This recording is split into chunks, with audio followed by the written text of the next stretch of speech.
right, so I think we are recording. So, hello everybody. This is Jason from the Hellenic Group podcast, and today I have the distinct honor to bring another great guest and someone that I'm very interested to interview, to be honest, because of my personal story over the past 5 years, and I'm really intrigued about what he's going to share with us. And this is a very selfish interview, to be honest. So, Steven, I'm glad you're here, man. Thanks for coming on. Yeah, thanks for having me, man. Thanks for building this channel on this platform. I'm looking forward to the conversation. Me too. That makes both of us. So that's awesome. So first of all, before we get into your story and all that stuff, so tell the audience for a couple of minutes a short bio, who you are, blah blah blah. Yeah.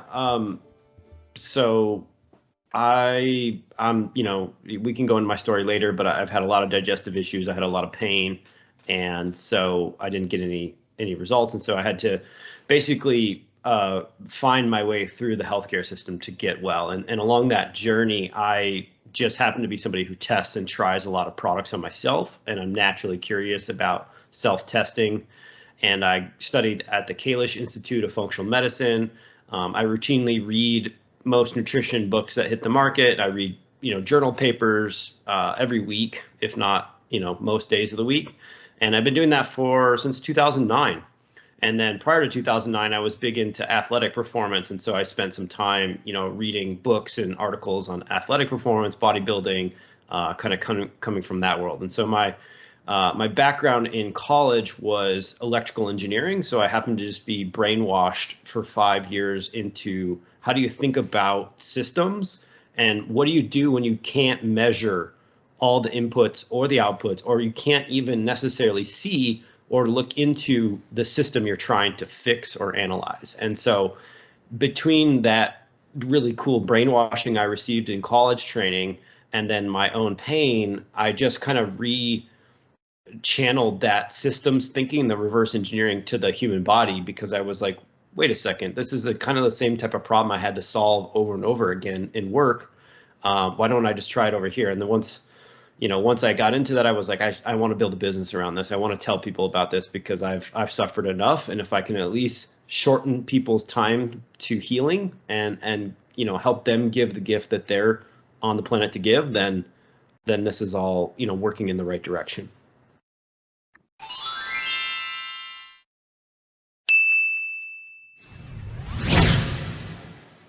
First of all, thanks a lot for sharing with me and with the audience this story.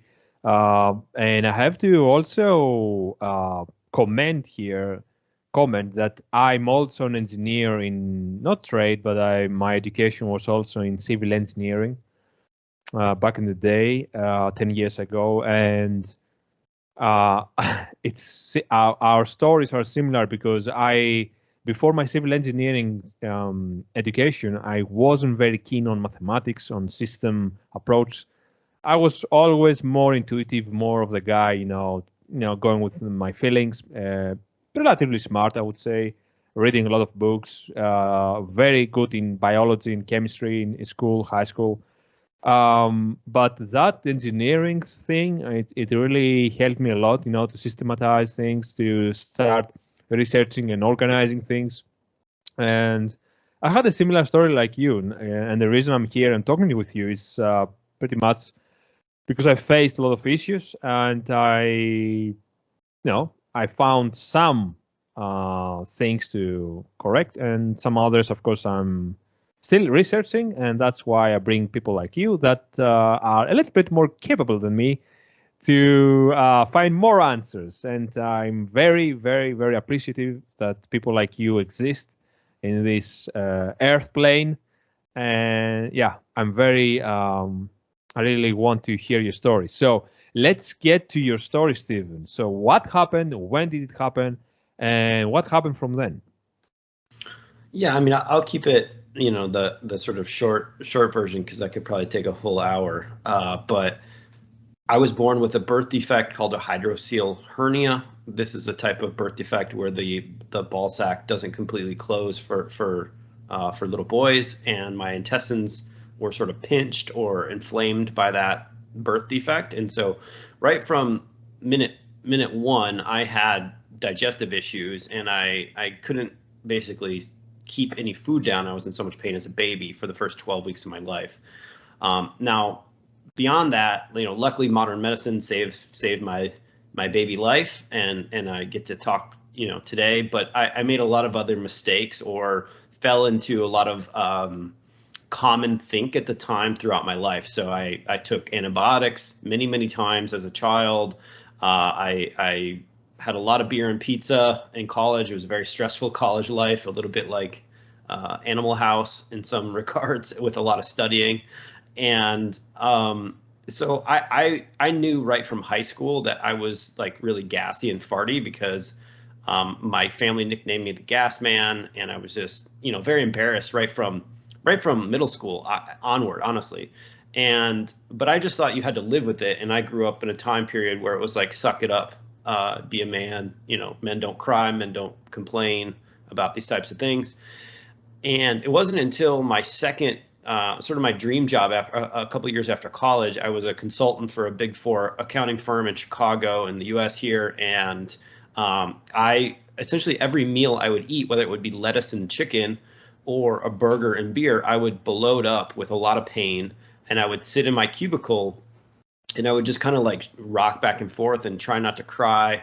And then if you've ever had that kind of pain, you know that the only way to get out of the pain is to fart.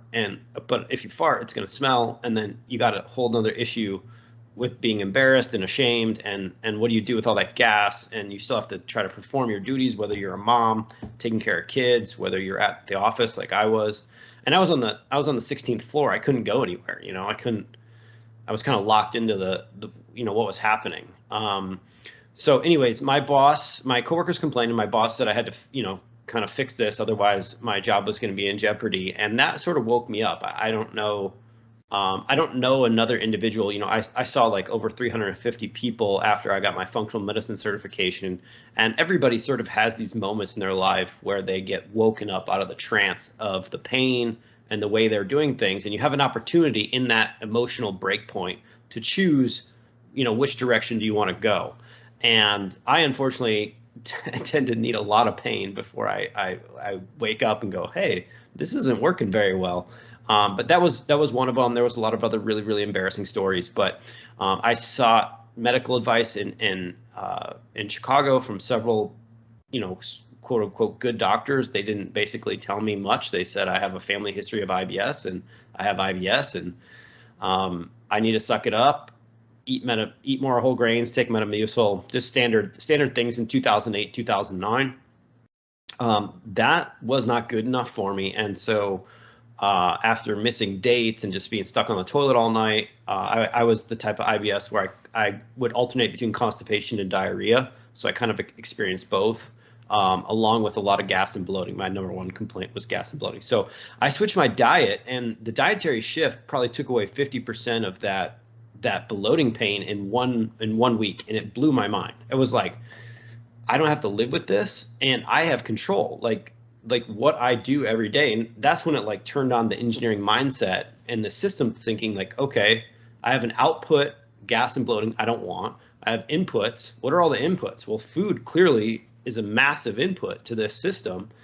And that just sort of, between the anger and the shame and the curiosity, just drove me to keep going. And so immediately I started adding supplements, digestive supplements, and got slightly better. And I started seeing functional medicine people. I started experimenting with more dietary options, more supplements. And so we can go deeper into anything you want to ask questions about, but it kind of snowballed where I was like, wait, why do I have to have acne? And why am I having alternating anxiety and depression? Why am I not very energetic? How come my deep sleep is only 15 minutes per night? Why can't I eat dairy? Why when I eat dairy does my whole nasal cavity swell shut? So basically every time I got out of the pain, I'm just the type of person who I don't settle I don't settle, and I just keep asking why, and I don't. It's a gift and a curse. And so every month or every year just kind of kept snowballing, and so yeah, probably about $400,000, everything from shamans to Western medicine to all the integrative alternative therapies. Not all of them, clearly, I can't do all of them, but I've done more than most and spent more than most. And, the whole goal has just been to live without pain in the sort of the sexiest envelope, age well, look good, and be athletic and be able to do things. And so that's kind of how we got here. But we can totally dive into any segment of that journey you'd like. Thank you, Stephen. That was really an interesting story. And there are many things that we can dive into, but I really want to start with two things. First of all, I'll let you know that I have the same thoughts lately about how all we, when I say we, I mean you, me, guys, like trying to find, more interested in the healthcare journeys because we have faced some very difficult healthcare issues. How unnatural it is for us to really search for that should be the status quo in an ancient time, maybe, or how weird it is that we spend so much money, time, and energy to find solutions for something that, in my mind, should be something that's very regular, very common to our society. It should be the case that you, Stephen, and I, Jason, if we face some issue, we just go to the dude in the neighborhood and we solve that. That's my dream, and that's, in my mind, should be the case. And I have to add to that Stephen, for example, and I had a conversation in the other day with another man from Montana, and we talked about old people and the myth about old people being sick and without doctors they would die very young, but they didn't. And my grandparents and grandparents lived up to their hundreds, and like you said, I don't know if it's old adage or to live long and be strong and all that stuff. That was the case for many people in the early 1900s. I know that because I have experience firsthand with my grandparents. They died in the sleep without pain. They just died. So it's funny. It's always funny when I hear a story. Not funny. You know what I mean, I guess. Yeah. I find it sad and fun at the same time that we try to do. And when I hear a story like yours, it's like, I don't know, it's admirable for you to do all that stuff, but some part of me dies hearing that another man, invests like hundreds of thousands of hours over a decade to find something that should be the case in our society, should be the common thing. But anyways, don't let me ramble on that. But let me ask you first. You said about you said the word farting a lot, right? And many people, they think of farting as something funny, something to laugh at, to make a joke of. But let us know, what's your opinion on farting? Is it normal? Is it something that could be dangerous? Is it a sign of a disease? What's your opinion, Stephen, on farting? Well, the research studies show that every human farts every day. Like, it's a normal part of being a human is farting. And so I do think it's still funny, kind of, except for when it's very painful and you're embarrassed by it. So the research shows that a human farts between like 5 and like 14 times per day. A lot of the times it's actually in our sleep, which is, nice if you're sleeping alone. If you're not sleeping alone, it's a good thing you're sleeping. But so farting is part of being human. It's part of the microbiome and the fermentation process that keeps us alive. The issue is when you think that your family history experience and your experience that you've known your entire life is normal, and it's not. And that was the case for me, and that's the case for a lot of people. What is not normal is to experience a lot of pain when you fart. What is not normal is to be farting like all day long and maybe not control it or be embarrassed by it. These are all indications that you're fermenting too much. You're making too much gas. And you could have something deeper. Normally, you do have something deeper, a root cause to why there's so much gas and bloating happening. You can fart without bloat as well. So that and the smell, if the smell is really terrible, if it smells like something's died inside of you, these are indications that things are a bit off inside your body. Yeah, it's more or less I have the same. So I think the same with farting. I never dived into farting too much, but for example, my personal experience with farting is that I had some terrible experiences when I was young. I was trying to keep my there was a story. I was in middle school or whatever, or high school first year, and I wanted to fart so bad since I woke up that day. And I went to school, and of course you are with your friends. You don't want to fart because they will make fun of you. And then you go into the subway. Of course you don't want to fart there because that's going to be even more embarrassing. And then you go to school. Of course, going to school, there is a girl that you like.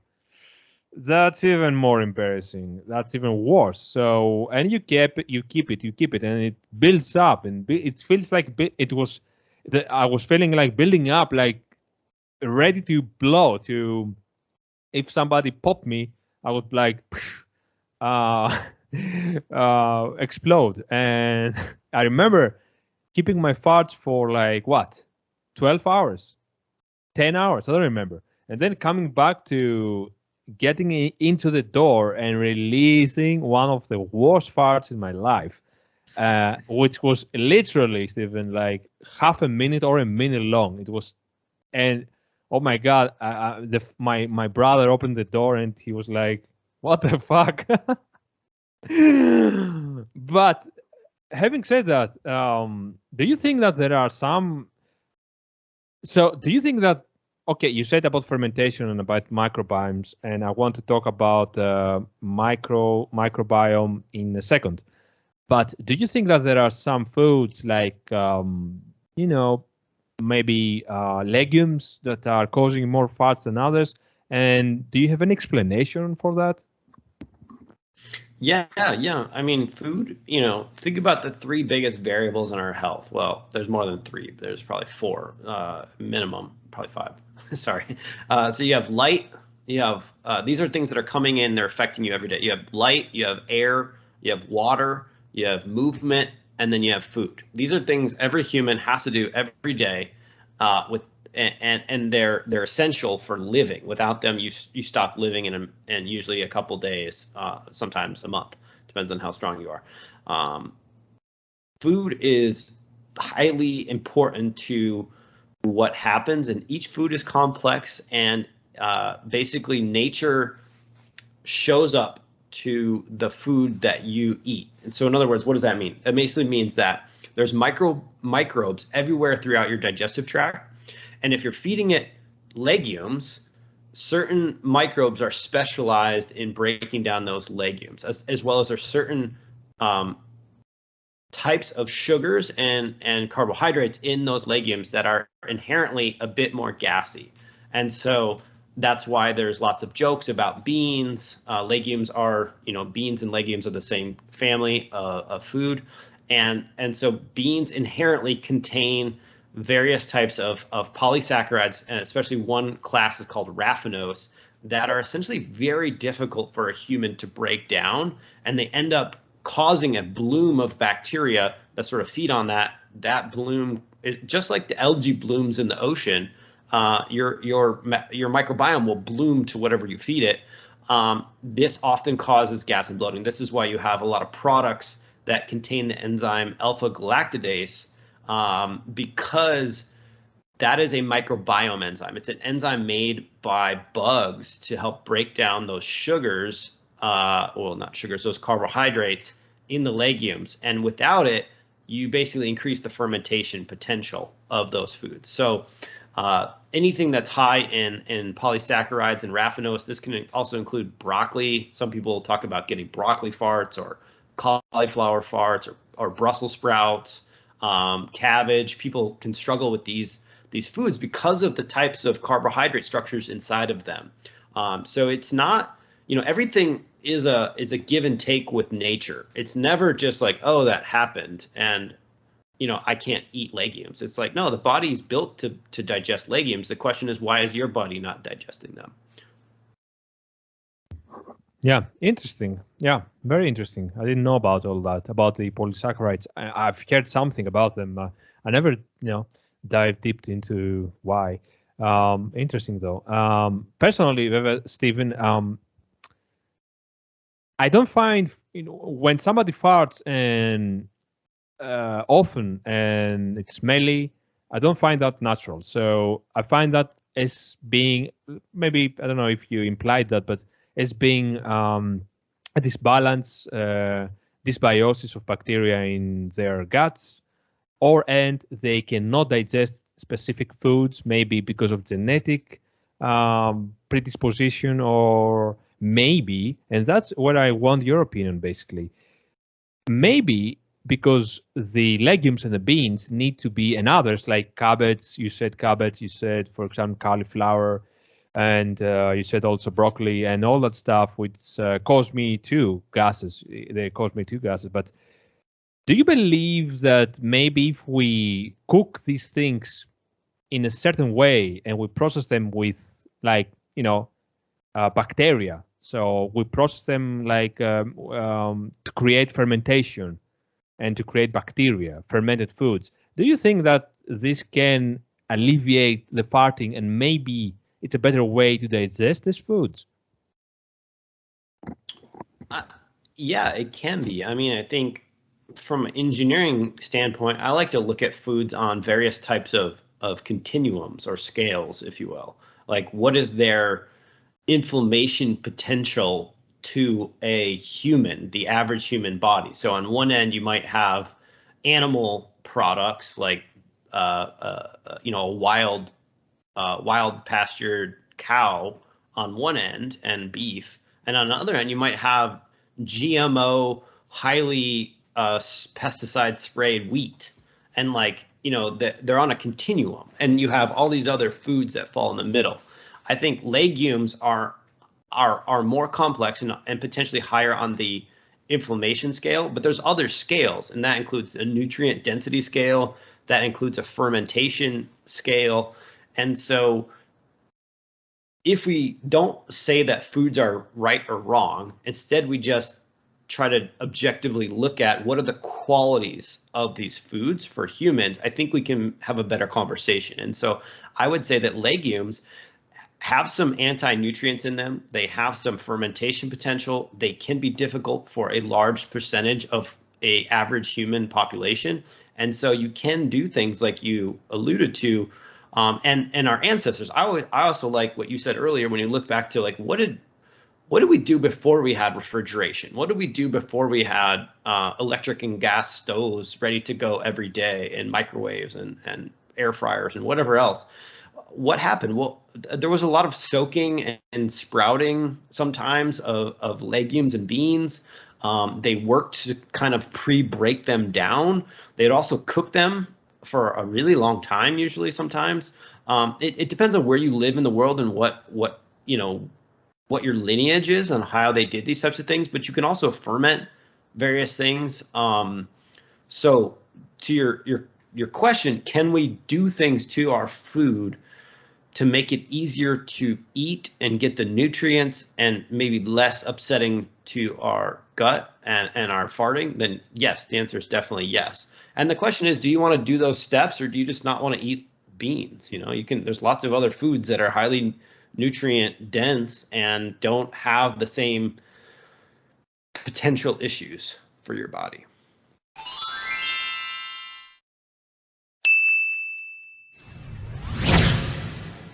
Yeah, thank you.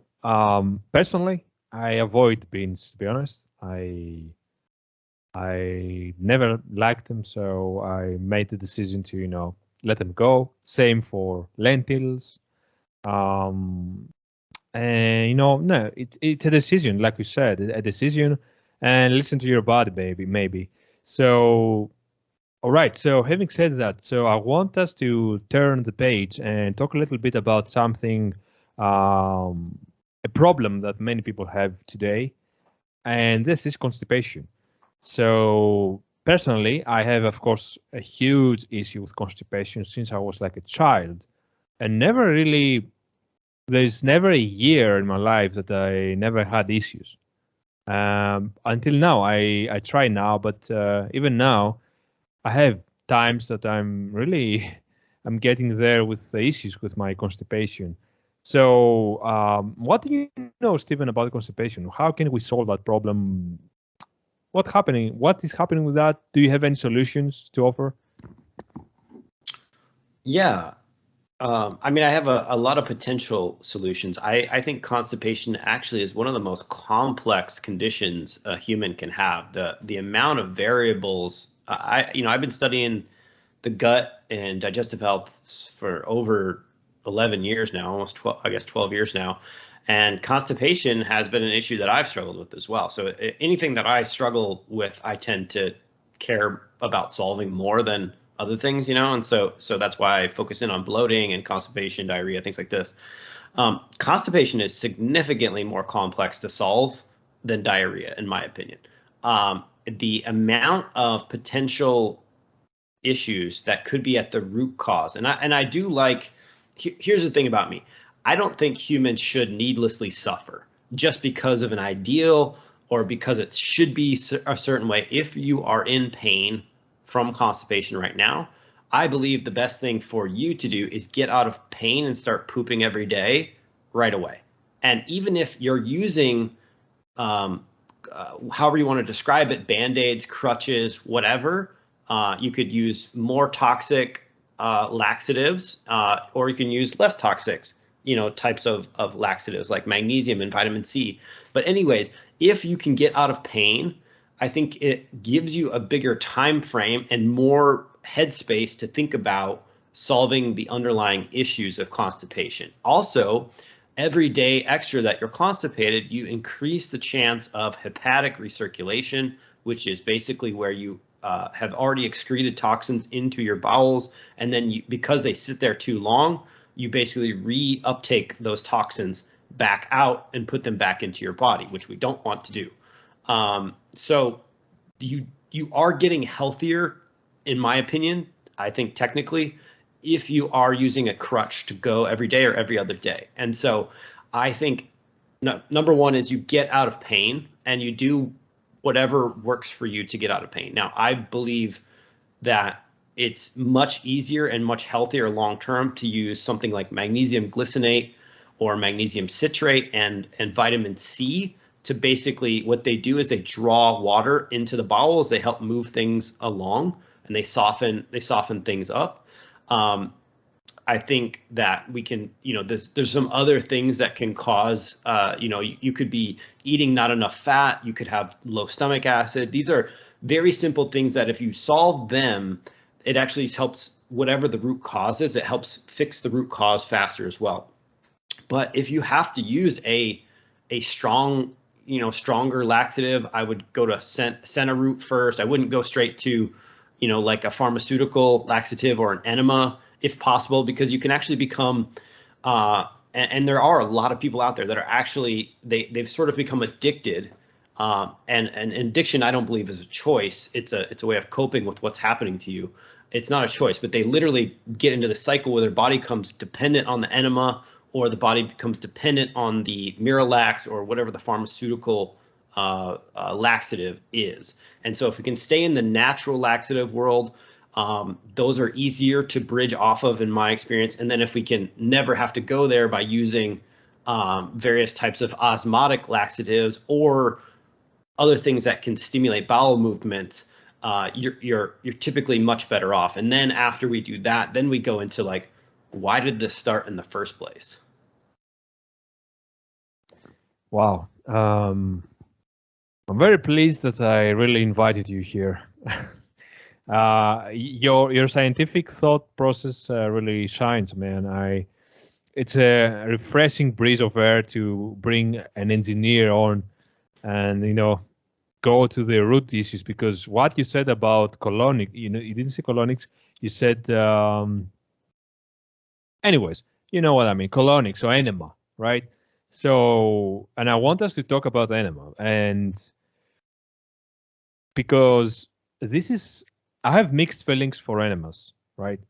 Like you said, I used them in the past. They alleviated my symptoms for a while, but without them, I had more constipation.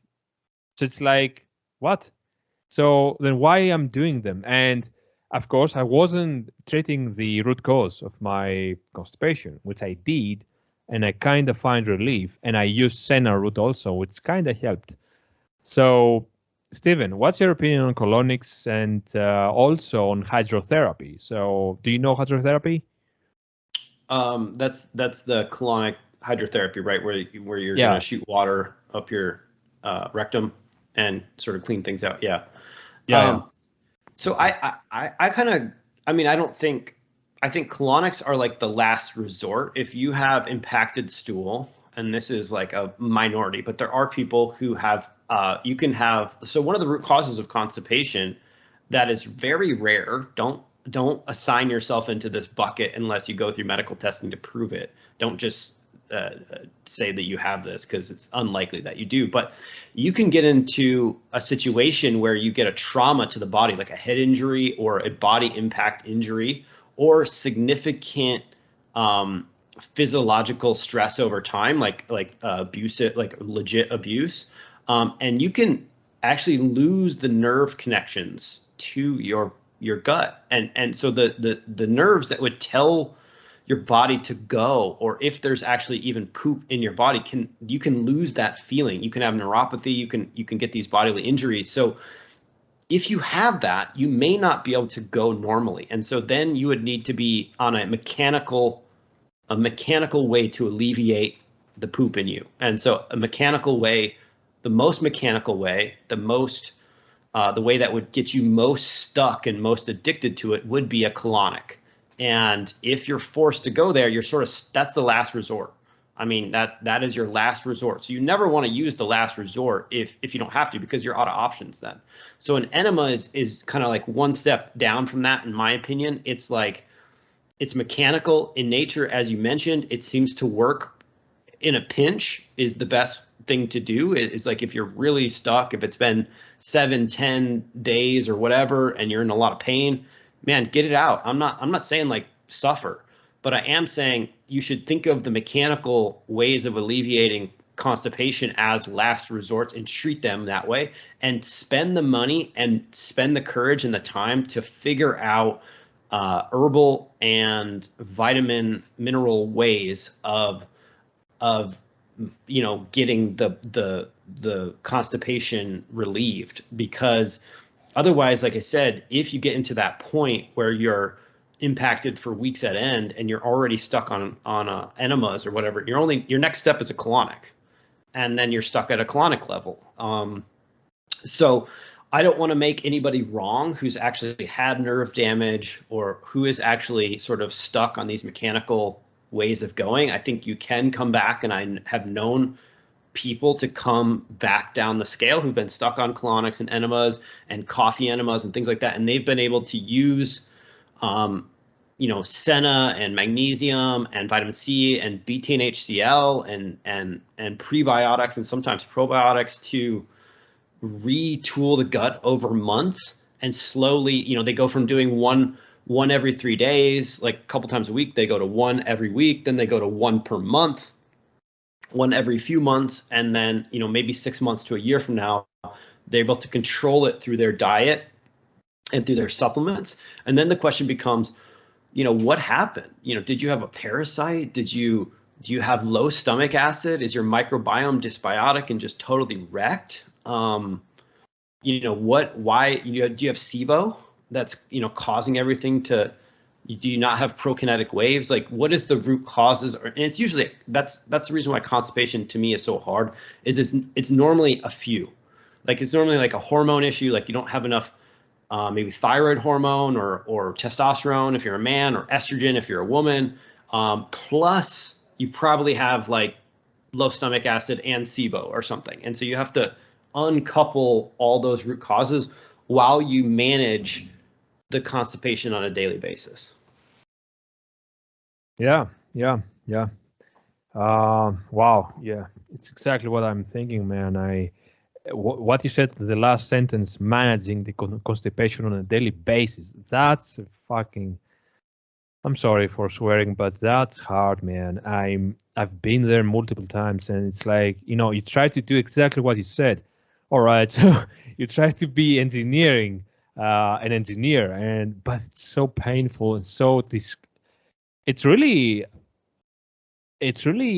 a desperate position to. It sounds funny, but I don't know if people listening to us now right now may be laughing or maybe making a joke out of it, but not being able to go to the toilet for more than 3 days, 4, 5, 6, and more, that's serious things. Very painful, and it's not. I think it's hard to be a human. It's hard to be nice to people when you're so full of your own poop.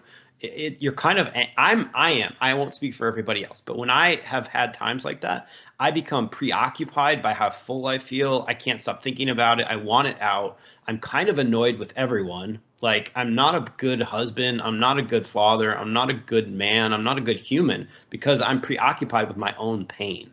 And so it makes me less good everywhere. And so I would agree with you.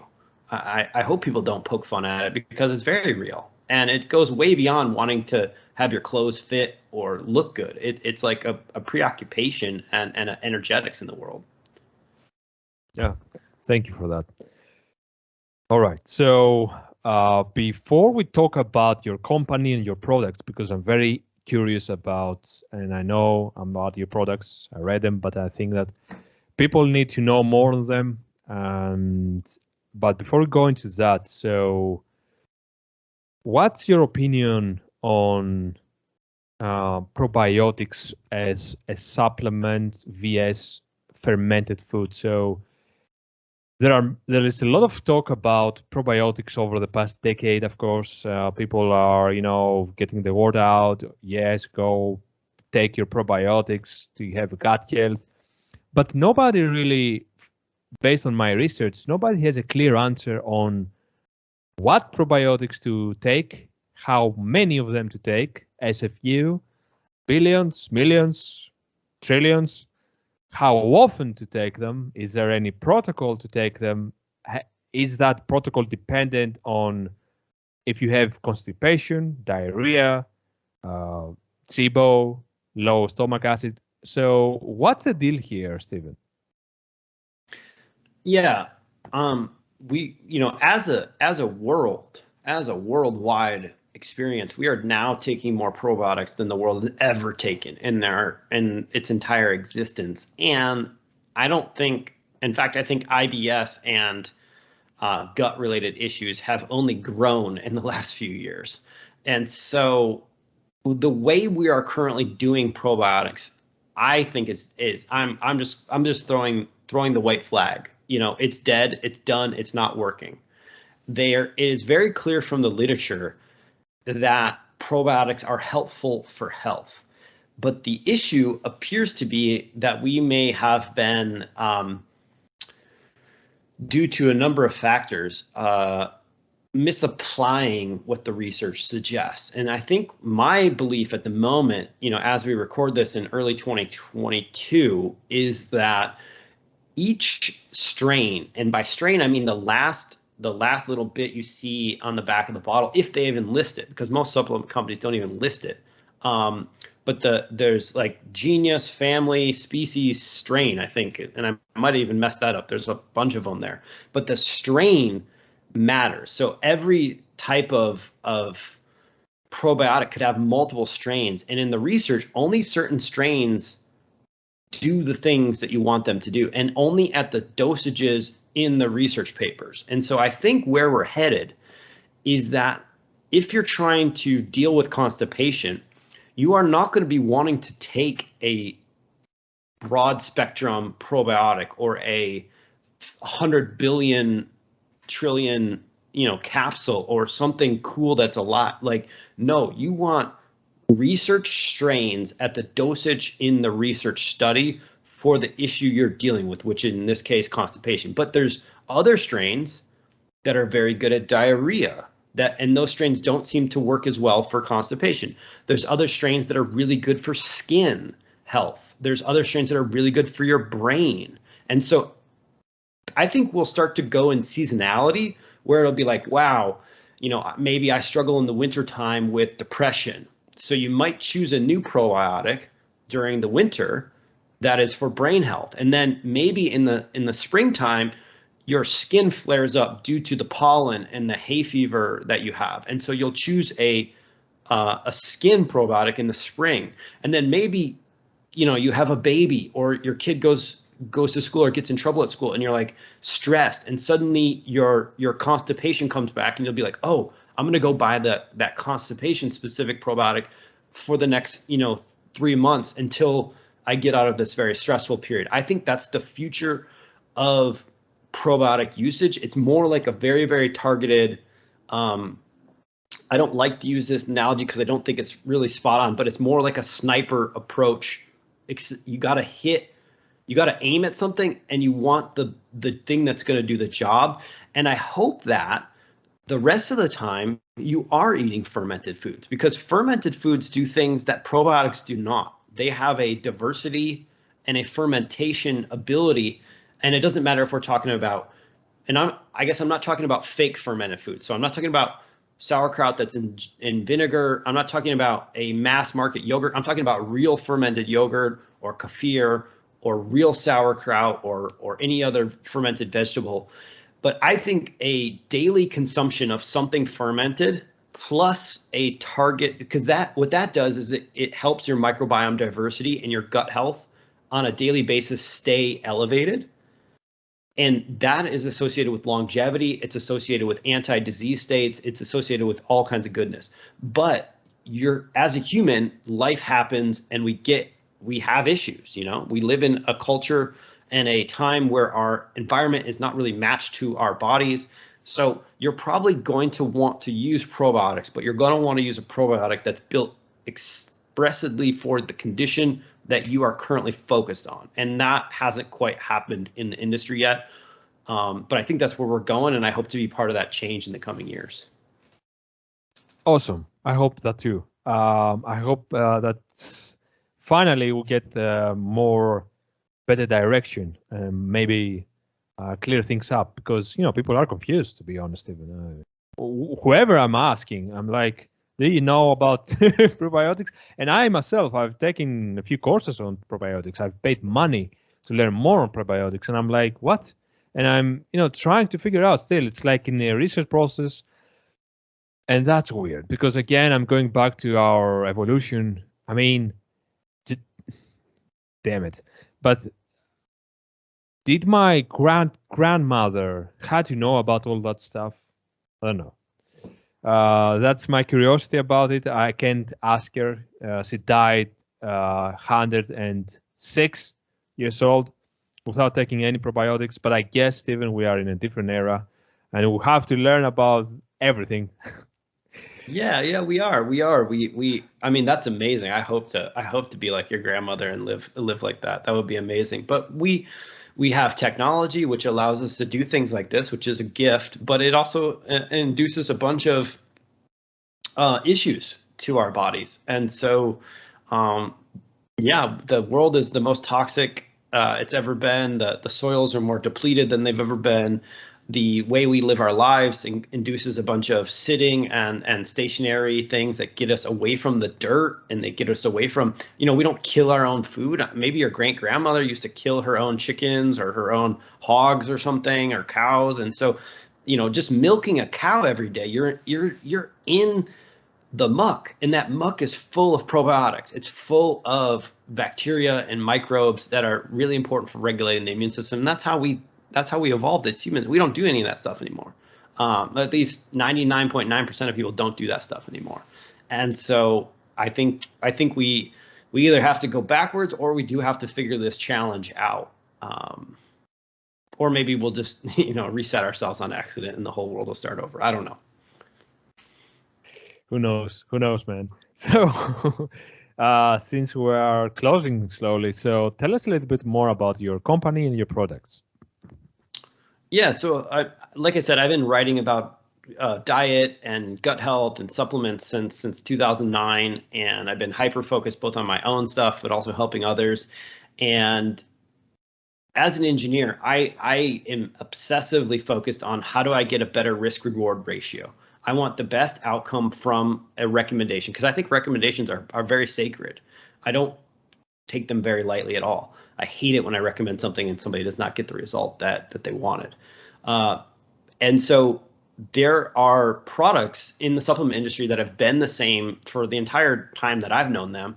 But I knew that when you recommended them to people based on my own experiments and then working with people as a consultant, a digestive consultant, that they would only work like 30% of the time or 40% of the time. And I just can't accept that. I can't accept that that's good enough as an engineer. I want products that are going to be like 70 to 80% basically effective at getting the result someone wants. We know that we'll never get 100%. We'll never even get 90% probably. There's too much variation in humans to ever achieve that, but we could get better. And so a few years ago, I got really sick again due to a bunch of stress in my life, just a number of factors, financially, business, relationship, family, everything was crumbling around me and all my issues came back. So I reached into the cabinet for all my tricks, all my bag of tools, and certain products were annoying again. And I was like, oh, I hated this back then, and this doesn't work now, and I have to do something new to pay the bills and try to heal my family. And we need a lot of money right now to fight. We had, my wife was diagnosed with breast cancer. Her mom was diagnosed with breast cancer. There was need for time and money, and I was like, well, I'm going to solve the problems I always wanted to solve, which is things like, why is it that digestive enzymes only work some of the times for some people? There has to be an answer to this question. And why is it that the butyrate supplements never worked for me, even though the research suggests butyrate is one of the most important molecules to the body? How come? And why is it that HCl, supplements never contained the nutrients or the ingredients that we know are inside stomach acid? Like, why hasn't anyone ever done this? And so that's what Healthy Gut is doing right now. That's what I'm doing, is I'm formulating and I'm co-developing with PhDs around the world. Like, literally, we manufacture every product in a different place with a different person who's an expert. Or I work with the person to find the right ingredients. And my goal is to build the best product in each category that eliminates the downside risk and is the cleanest, the least sensitive, and the strongest that we can put out, and then give world-class support. Because if you've been trying to heal yourself and take responsibility for your own health long enough, you know that certain supplements, even though the research suggests they should work, don't always work for you or your friends. What works for you might not work for your friends. And the dirty little secret is that dosing matters in a massive way. Like, number one, the product has to be strong and clean and exactly what it's supposed to be. But then dosing is literally a mathematical equation. There's a bell curve. There's a 34% chance you're on one of the sides of the bell curve, and you have a statistical need for more or less of a certain product. And without it, you will forever blame me or whoever you heard about this idea from, even though you were just one pill off. One pill too many or one pill too little. And so I'm trying to build a company that's going to give that support with dosing and try to explain these principles. They're just basic statistic principles that apply to everyone. but they're confusing. And so if we can provide the support to people, if we can provide the cleanest, best products out there, the most effective ones, coupled with the support, I think we can shorten people's healing journeys. I think we can get them back to their families, back to their work, back to whatever they need to do to actually help all the, there's a lot of problems going on in the world today. And this appears to be the one that life chose for me to try to solve, so that if I can get people out of their constipation, if I can get them out of the bloating, then they can focus on fixing the water situation or fixing the pollution situation or whatever it might be. And so that's what Healthy Gut's about, and that's what we're doing and hope to be doing for quite a long time. Excellent, man. So everybody, you can go down to the description below of the video and find a coupon code that Steven and his team gracefully shared with me, so that you can buy the products. And do you have any, is it a discount, Steven, for my viewers? Yeah, so we put together a special discount just for the channel people here. It's if you go to healthygut.com/wolf, WOLF 15, so wolf 15, you'll get $15 off and free US shipping. So our goal there is to reduce your risk, because we already give you a 60-day money back guarantee. We already give you the support, everything else. We know that a certain percentage of people will not get results no matter what, and so we want to lessen the burden on you to try our products and give you that support. So yeah, we'd love to give you guys $15 off your first order, and depending where you are in the world, free shipping. That's a great offer, guys. So consider that. And like we said here in this interview, this is no joke. And the constipation, diarrhea, IBS, IBD, all these diseases and dysbiosis, it's no joke. And it can develop into more serious stuff also, too. So consider the products. And thank you, Steven, for the discount. And thank you for coming on this channel to talk about everything you talked about. And having said that, of course, besides Healthy Gut, where can people find you? Basically, tell us about the social media of the product, of the business, of you. Yeah, really, healthygut.com is the main place to interact with us. You can email us at support@healthygut. We do have a Facebook group that's for customers only.